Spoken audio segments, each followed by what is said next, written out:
a droit à un environnement sain et propice à son épanouissement des femmes. Et là, toi et moi, le devoir de défendre. Est-ce que vous défendez l'environnement dans lequel vous vivez? Et l'État veille à la protection de l'environnement et à la santé des populations. C'est-à-dire que, d'une part, nous avons notre responsabilité, d'autre part, l'État aussi a la responsabilité. Et j'aime votre devise unité. Il y a un adage chinois qui dit si vous voulez que le feu brûle, il faut y apporter un morceau de bois. Que chacun de nous apporte un morceau de bois pour la défense de notre environnement. Donc, nous devons mettre dans notre tête que nous sommes les défenseurs de l'environnement. Parce que lorsque l'environnement est pollué, personne ne peut dire qu'il va bien. Et jadis, je sais que après l'indépendance en 1960, la ville de Kinshasa passait pour l'une des plus belles villes africaines. Il semblerait que les touristes de tous bords venaient visiter la ville de Kinshasa pour faire la visite. Jadis, je l'ai dit, la ville de Kinshasa était connue sous le nom de Ville la Belle.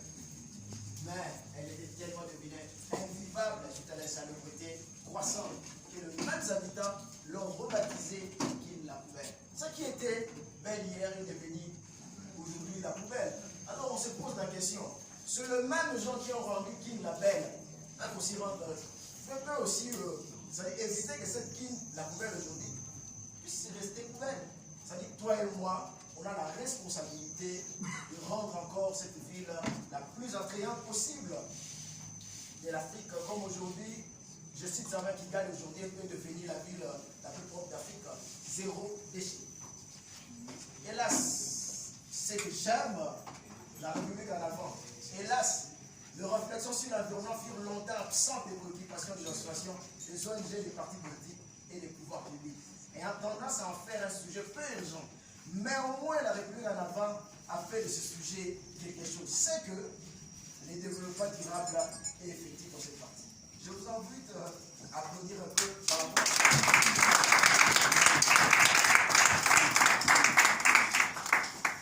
cependant, les déchets ont tellement une valeur dégradante que sa présence risque aussi de dégrader tout l'espace qu'il occupe et désacraliser les environnements.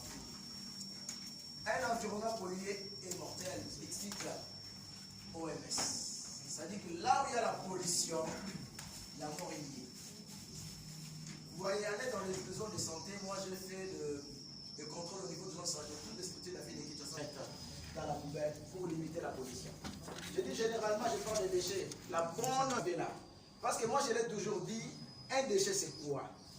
C'est-à-dire que ce qui est un déchet pour toi n'est pas nécessairement un déchet pour l'autre. Les écologistes le disent souvent, rien ne se perd, tout se recycle. C'est un concept que vous devez inclure dans nos partis politiques. Parce que si aujourd'hui, les mamans qui font des poissons, lorsqu'ils jettent, mais celui qui a de volailles, il peut prendre ça et il l'utilise là. Ça, c'est un déchet pour celui qui a fait, et l'autre, c'est une matière première. Et tout ce que nous voyons dans nos poubelles, ce sont des matières premières. C'est ce qu'on appelle l'économie circulaire. Rien ne se perd, tout se recycle. C'est pourquoi j'ai dit que les déchets ménagers sont appelés aussi déchets domestiques. Les ordures ménagères, très souvent, ils proviennent de ménages, des marchés, des entreprises, par exemple. Et j'ajoute encore, avec une population estimée à 15 millions d'habitants, vous voyez maintenant un taux de croissance démographique de 3% là, la ville de Kinshasa produit quotidiennement 10 000 tonnes de déchets.